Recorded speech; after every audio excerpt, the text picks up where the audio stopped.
Se refirió a este caso fue precisamente la doctora María Luisa Cordero. Vamos a ver sus declaraciones y seguimos analizando. El programa que hiciste con el señor Barra. Y yo te quiero decir a ti que me parece que él tiene razón cuando dice que a ella le habían dado droga. Porque su marcha yo la revisé durante tu programa. Estamos hablando del padre de Antonia Barra. Antonia Barra, que en paz descanse. Ella tenía una flacidez de la musculatura antigravitacional, que son las pantorrillas y el dorso del muslo. Eso es lo que te permite la erección y la erección para caminar, ojo, para otras se usan otras vías. Y para caminar con una cierta, las piernas derechas y sin claudicar en la marcha. Ella sí estaba drogada. Yo se lo quiero decir a él porque él como que... Pero también le quiero decir al señor Barra, y esto es responsabilidad mía, no es de este canal lo que voy a decir, que los servicios médicos legales de Chile son muy mediocres, para decirlo bondadosamente, porque a ella debieron haberle tomado una muestra de sangre mientras hacían la autopsia. ¿Podrían haber encontrado...? Sí, Eduardo, Pese a que había pasado un mes aproximadamente. Hay un equipo que se llama cromatógrafo de gases, que hasta el psiquiátrico lo tuvimos hace 20 años atrás, donde tú pesquisas niveles plasmáticos de droga. Y no se lo hicieron. Eso debiera ser de común actividad en una autopsia. Pues es muy importante saber qué otros elementos estaban en el cadáver, ¿te fijas? Porque cuando tú tienes ebriedad es otra marcha. La marcha ebriosa tiene otras características. Tú tiendes a mover tu cuerpo entero con tus piernas, ¿te fijas? En cambio, ella tenía la parte superior de su tronco era ebriosa. Tenía una cosa así, pero... No sé, perdón, si podemos buscar ese video, porque estamos hablando del video que queda en los registros de la cámara de seguridad. Ahí está. Cuando empieza a entrar ahí, mira. Mira cómo... Esa cosa... Eso es miorrelajación, se llama, relajación muscular. Esa parte, eso ahí... te muestra que tenía hiperrelajados los músculos de la musculatura antigravitacional. ¿Y eso qué drogas lo producen? Las benzodiazepinas. ¿Cuál es un potente miorrelajante? El clonazepam. El clona, como le dicen los chihuahuas. O sea, esa marcha sería consistente con el uso de algún tipo de droga. El médico legista debía haber visto eso y haberse preguntado, claro, esta parte de aquí para arriba, los brazos así, puede haber sido ebrioso. Su cabeza, porque se produce como una alteración del cuello en la ebriedad, ¿te fijas? Y los brazos, pero la marcha era una marcha provocada por miorrelajante. Esa cosa que los franceses le llaman estepage, porque se parece un poco a la marcha de los caballitos entrenados. Cuando están así, mira todas las cosas que estoy diciendo yo por haber visto un video.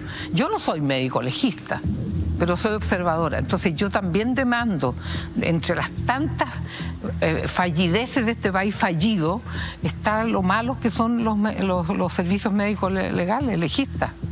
Claro, porque yo pienso, es el caso de una chica que comete suicidio. Pero por muy suicidio, carta que haya, hay que investigar si efectivamente se suicidó o, perdón lo voy a decir así, la suicidaron. Porque claro, sería muy fácil instalar a cualquier persona así colgando. Es lo que ha pasado, recordemos en el caso de Gervasio, por ejemplo, que supuestamente aparentemente era un suicidio, pero luego se ha investigado y al parecer hubo acción de tercero. Entonces hubiera sido interesante que se hubiera hecho ese examen que dices tú. Se hace por cromatografía de gases. El cromatógrafo, nosotros me acuerdo que estábamos saltando una pata porque durante la dictadura nos dieron plata para comprar el cromatógrafo. Entonces teníamos titulación de los antiepilépticos en el plasma de los pacientes epilépticos en tratamiento y en pacientes que de repente venían con cuadros confusionales que no sabíamos su causa, le hacíamos una cromatografía de gases a la sangre y ahí aparecía lo que había fumado, lo que había tomado. Entonces yo encuentro que las pericias médico-legales son de una mediocridad y de una incompletitud intolerable. Te digo, son cuestiones que yo en mi curso de medicina legal con el gran profesor Tovar, que después se suicidó porque tenía una depresión endógena caballuna, estas cosas te las enseñaban y que mire la marcha de esto, y lleno de detalle. El curso de medicina legal era genial. Y en estos casos, María Luisa, que podría ser que alguien, lo voy a decir así, ¿no?, le pongan droga en un vaso. ¿Es fácil hacer eso? Sí. Porque un clona, como tú dijiste, no sé si es bueno lo que voy a decirte, porque en el fondo esto es de dulce y de agrada este comentario, pero los clonazepam no tienen sabor. Entonces ahí a lo mejor un tip para la farmacéutica, pónganle un saborcito amargoso, alguna cosita que se note, que persista más allá de la disolución. Otro dato para los médicos legistas: dura 20 a 24 horas en el cuerpo y en la barrera hematoencefálica. De modo que yo veo de repente unos colegas cuando hacía consulta me llegaban pacientes, medio clonazepam o un clonazepam de 1 miligramo cada 8 horas. La señora venía en 4 patas, porque cumplía la indicación del doctor y no se podía levantar.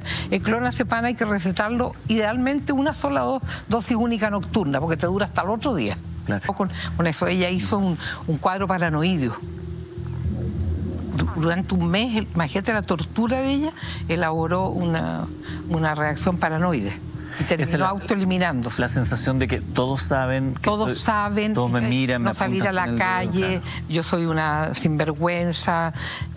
Más encima, con las personas oscuras con que ella habló esa noche que pasaron las cosas, con el ex pololo que quería estar preso por lo que dijo, encuentro yo, que Dios me perdone lo que estoy diciendo, ¿te fijas? Sí, fue pero no tuvo ninguna persona acogedora que le dije: olvídate, tranquilízate.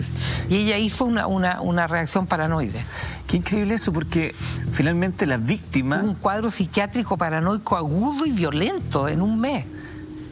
Pero es raro eso, porque finalmente ella es la víctima, o la persona violada, abusada es víctima, y sin embargo la sensación no es de víctima, sino que es poco menos de culpable. Muy buen punto, como diría el profesor no sé cuantito, muy buen punto, porque en el fondo ella tenía una estructura melancólica, ella era culposa, ella era decente. Yo leí unas cosas horrendas que pusieron ahí la noche que tú hiciste el programa, que tremendas, ¿no? Yo creo que ella precisamente se suicidó porque tenía un componente de melancolía oscura, era melancólica, tenía el bilis negra, tenía altos estándares éticos, el hecho de que ella fuera alegre, contenta, que fuera, se maquillara, que fuera monona, atractiva, eso no tiene nada que ver con tu moral interna. Y ella se suicidó precisamente porque era una persona decente. En una región más pequeña, donde todos se conocen, fue insostenible. Para llegar a esa determinación, ella como que en un mes se mandó una depresión endógena grave. Y nadie se dio cuenta, nadie la socorrió. Eso ahí yo también le hago cargo un poco al papá, ¿te fijas? De un cierto descuido, que yo ahora lo siento a él pagando sus culpas con esta vehemencia que pone en su discurso. Pero ahí también un punto, respetemos la memoria de ella. Porque se vuelve a revictimizar a la persona que se suicidó, Eduardo. No puede ser eso. Tiene que hacerlo en silencio. La guerra del señor Barra tiene que ser en silencio. Ahora, también es cierto que muchas veces, hasta que no alcanzan niveles mediáticos los casos, la presión... No, claro, pero ya lo alcanzó, ahora que se retire y que cumpla con su misión de devolverle la decencia, la que ella tenía. Ella se suicidó porque era decente. Ahí estaba el análisis experto de la doctora Cordero, que hablaba de que vio una y otra vez este video en donde se ve a una Antonia caminando media laxa, media tambaleante, y ella presume incluso que podría estar bajo los efectos del clonazepam, Carlos. Exacto. A ver, el análisis que hace la doctora Cordero es muy certero. Están las benzodiazepinas, que son supresores o deprimidores del sistema nervioso central, van a deprimir el sistema nervioso central, las benzodiazepinas, clonazepam, rabotril, etc. Y tenemos todas las otras drogas que son estimulantes, y dentro de esas drogas también, por supuesto, está el alcohol. Entonces, existe esta excitación si es que consumen alcohol, pero las benzodiazepinas cambian todo este panorama y enlentecen a cualquier persona que las pueda consumir, contra su voluntad o de forma voluntaria. Básicamente eso es lo que hacen las benzodiazepinas, es suprimir, y la persona se aletarga y es mucho más lenta. Sus movimientos son más lentos y por supuesto sus músculos, tal como lo describe la doctora Cordero de muy buena forma, ella es psiquiatra, generan este movimiento errático de una persona que es totalmente diferente que cuando una persona está en estado de ebriedad. Carlos, ¿y estás de acuerdo con la doctora Cordero que la industria farmacéutica, ante la mal utilización del clonazepam para perpetrar delitos, debiese quizás poner alguna especie de saborizante para que la gente se dé cuenta cuando le han puesto algo de clonazepam en un jugo, en un trago, en un vaso de agua? Porque la verdad es que disuelta en algo es muy complejo identificarla. Es una opción muy válida. Tendrían que analizarlo obviamente las farmacéuticas, pero es una opción muy válida. A ver, las benzodiazepinas y todo lo que son opioides es una crisis mundial. En todos los países hay un problema, no solamente porque drogan a personas contra su voluntad, sino porque existen muchos fallecimientos producto de la sobredosis. Otro punto que habló muy bien la doctora fue el análisis toxicológico de Antonia. Evidentemente ya ha transcurrido un periodo desde que ocurre el hecho hasta que lamentablemente comete suicidio. Ella, en la sangre no va a haber droga. Eso es muy complejo.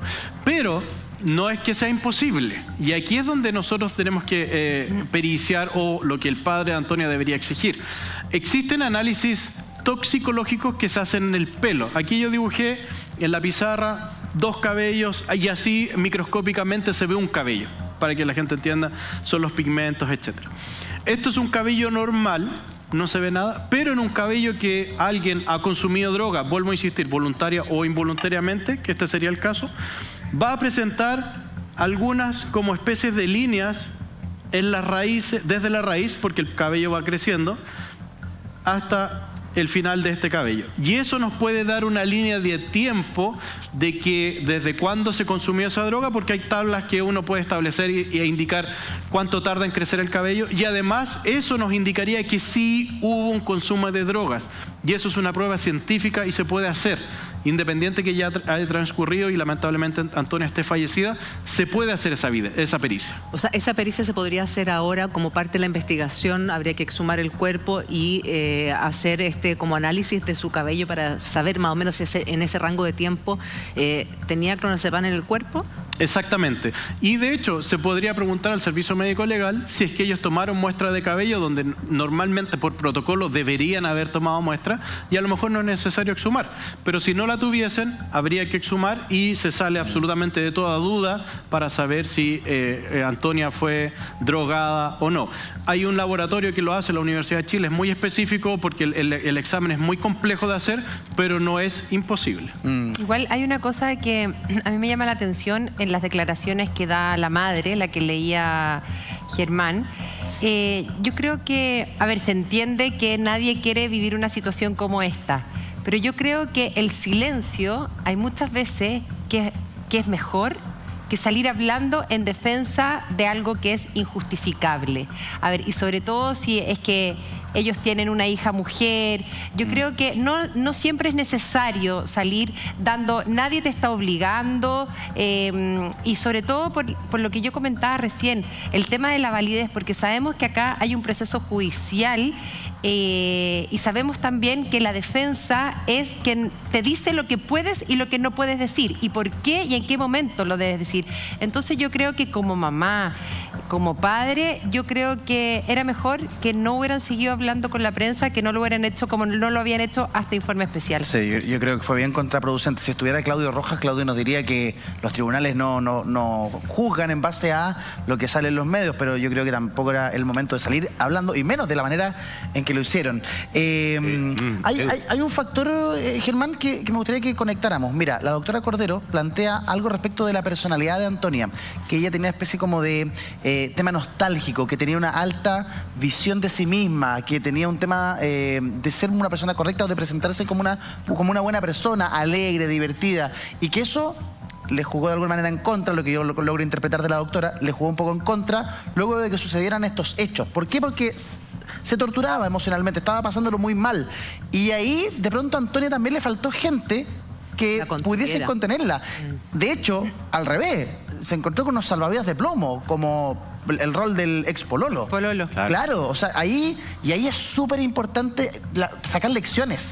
Cuando uno se encuentra con alguien que está acongojado, acongojada por algo que le ha sucedido y que puede parecer cualquier cosa, lo primero es tender la mano. Y es creerle a la víctima. Es creer. A mí, por eso me dio la impresión, no sé, ustedes que vieron también Informe Especial, a mí me dejó ese sinsabor, como que se habló mucho y se ahondó mucho en la reacción que tuvo el expololo de Antonia al no creerle esta violación, al maltratarla psicológicamente, al grabar esta conversación, al decirle, no, si a ti te gustaba de siempre, como como que se trató quizás tirar la pelota al córner, como que él también había tenido participación en esta situación en la que cae Antonia, y que finalmente termina por llevarla a quitarse la vida. Sí. Como que ahondó mucho en eso y menos en la persona que está en prisión preventiva en estos momentos. Entonces, como que esa es la impresión que me dio a mí de este reportaje, finalmente, que se le da mucho tiempo a el rol que jugó en todo este desenlace el ex pololo, cuando también habían detalles que eran tremendamente importantes, que es qué pasó con el celular de Martín Pradenas,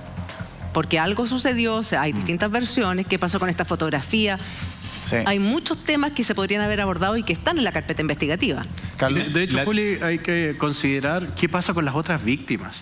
No olvidemos que hay 5 víctimas más y hay una que no la aceptaron la querella porque había prescrito, no que no haya existido el delito, sino que hay un tema legal ahí que la dejó fuera. Sí. Claro. Y las otras víctimas están ahí, ven los programas de televisión, nos deben estar viendo, y ellos también son víctimas del mismo personaje, del mismo imputado. Entonces, me llama bastante la atención eso. No es solo una víctima, hay muchas víctimas. Germán. Y fíjate que hay una estrategia judicial, naturalmente, que queda súper en evidencia, que busca aminorar la posible condena de Pradenas. Y Pradenas, en esta entrevista que da a un medio de Temuco, creo que era hace algunos meses, bueno, era prácticamente un pauteo de preguntas para que él respondiera a lo que quisiera. Bueno, en el informe especial ocurre algo similar. Le ofrecen una entrevista, en un principio había dicho que sí, y finalmente se remite a solo contestar 5 preguntas por escrito. Y en esas preguntas por escrito son respuestas que me imagino que deben estar súper elaboradas, con asesoría legal por parte de su abogado, en donde tampoco dice mucho, aunque aún cuando las preguntas son bien directas, como le dicen, ¿tú te sientes responsable de la muerte de Antonia? Y él dice, no, es un hecho lamentable, pero no me tengo por qué sentir responsable pero es que de la muerte. Pero al ser escrito no te da la opción al periodista, Alejandro, de hacer una contrapregunta. Tal cual. Entonces tienes que aceptar nada más lo que te dice el imputado y ahí te quedas, porque tampoco la familia entra a explicar un poco más allá. Y además, mira, son 5 preguntas, porque cuando a veces se hace un interrogatorio por escrito, pueden haber 40 preguntas. Y hay un ¿y por qué? ¿Y qué pensaste en ese momento? Hay otras preguntas que van desmenuzando la principal, por ejemplo. Aquí ni siquiera eso hubo. Eran 5 preguntas interesantes de hacer, pero sin mayor profundización. Sí. Y los padres tampoco habían hablado, o habían hablado, pero siempre eran atacados. Y ellos deciden hablar porque le dieron la posibilidad justamente de entablar un diálogo sin apuntarlos como con el dedo, o que se sintieran atacados. Más bien, ellos dicen que son víctimas como familia, igual que la familia de Antonia. Eso es lo que dicen ellos, que también están sufriendo porque tienen un hijo que hoy está en la cárcel. Claro. Pero ese es un poco el trasfondo de un caso que además ganó en sintonía. Ese día Informe Especial lideró la sintonía en la noche, se presentó como el caso de Antonia Barra, nuevos antecedentes en el caso que conmocionó al país, cuando en definitiva también provoca la indignación del padre. Sí, en este yo también creo, yo evidentemente también creo de que ellos como familia lo deben estar pasando muy mal, nadie quisiera estar en esa situación, pero yo creo que aquí hay una sola víctima. Entonces, hablar de que ellos también son víctimas de esto, no. Yo creo que es muy distinto decir lo estamos pasando muy mal a decir nosotros también somos víctimas de esto, porque aquí la única víctima fue Antonia. Y lo otro también que tiene que ver con, a ver, si bien no una responsabilidad penal como Martín Pradenas, yo creo que el ex pololo, y esto yo creo que hay que llevarlo a miles de casos que han ocurrido. Recuerdo también el caso de Katy Winter del Colegio Nido Águila. Yo creo que también tienen cierta responsabilidad, y es ahí el llamado y lo que nosotros tenemos que generar en la conciencia de nuestros jóvenes, que no necesariamente porque lo que hizo Martín, obviamente ese es un delito, pero lo que hizo el ex pololo, lo que hacen los amigos, el andar reproduciendo fotografía, el andar contándole al de al lado lo que pasó, yo creo que los hace a todos también de una u otra forma responsables, si bien no en la parte penal, pero sí una responsabilidad que ellos saben, y yo creo que en la parte emocional, en la parte interna, ellos saben que también lamentablemente colaboraron de una u otra forma para que hoy día Antonia no esté presente en su familia. Es que a lo mejor sí podrían ser penalmente perseguidos. a lo mejor la Fiscalía podría atreverse a acusarlos penalmente porque se veían fotografías y ellos las estaban difundiendo, las estaban amenazando. Eso es un delito de amenaza. Recordemos que difundir fotografías prohibidas también es un delito. Claro, es que el entorno, los contextos son fundamentales en este tipo de casos. Todo aporta a cómo se desencadenan las situaciones. Ahora, cuando la familia de Pradenas se plantea a sí mismo como víctima de la situación, a mí también me llama la atención, igual que a la Connie, porque no me puedo olvidar de lo que plantea Alejandro Barra en Mentiras Verdaderas, el viernes. Él cuenta cosas de la familia de Pradenas que son... Yo no sé si incluso las podemos contar a este horario porque hay horario de protección al menor, pero son aberrantes. Verdaderas aberraciones. O sea, si eso es real, lo que vivió esa familia es un contexto muy extraño. Muy extraño. Entonces, víctima o fruto de su propio estilo de vida, la verdad es que ahí yo creo que se definen como víctima. ¿En qué sentido? En lo que pasó cuando a él no se le da la prisión preventiva en un primer momento, que muchos se fueron a manifestar a la salida de la casa de los papás de Martín Pradena, incluso apedrearon los vidrios, hubo agresión. Entonces me da la impresión que a eso se refieren con ser víctima, pero acá hay que tenerlo súper claro. Hay una sola persona que es víctima y por algo hay un imputado y se está investigando y está en prisión preventiva, y la única víctima es Antonia Barra. Así es. Y la familia de Antonia Barra, que quiere hacer justicia y que quiere principalmente que no le pase esto a nadie más. Claro. Yo ahí no concuerdo con la doctora Cordero cuando dice que ya don Alejandro Barra debería retirarse para atrás, esperar que los tribunales funcionen. Yo creo que él, sin quererlo y sin haberlo pensado nunca, tomó una bandera de lucha. Y no solo hay que educar a nuestros jóvenes, tenemos que reeducarnos todos como sociedad. Que como decía Carlos, cuando una mujer dice no, es no. Cuando una mujer te cuenta que ha sido abusada, que ha sido violada, no pensar que es una suelta, no pensar que ahora está cambiando la versión, creerle a la víctima, abrirte a la posibilidad de que sí hay gente mala que es capaz de abusar y violar a una mujer y a un hombre también. Entonces, tenemos que plantearnos todos como sociedad, y hoy día, lamentablemente, Alejandro Barra toma la bandera de lucha para salir adelante, para hacer justicia por Antonia y por muchas otras mujeres. Oye, Juli, importante, este lunes va a ser una jornada trascendental en el Congreso respecto justamente de este caso. Hay una discusión que es fundamental, así que todo el mundo a seguir el día lunes en la mañana la noticia respecto del caso de Antonia en el Congreso, donde se está dando una batalla ahí legal para poder avanzar en torno a las víctimas de violencia de género.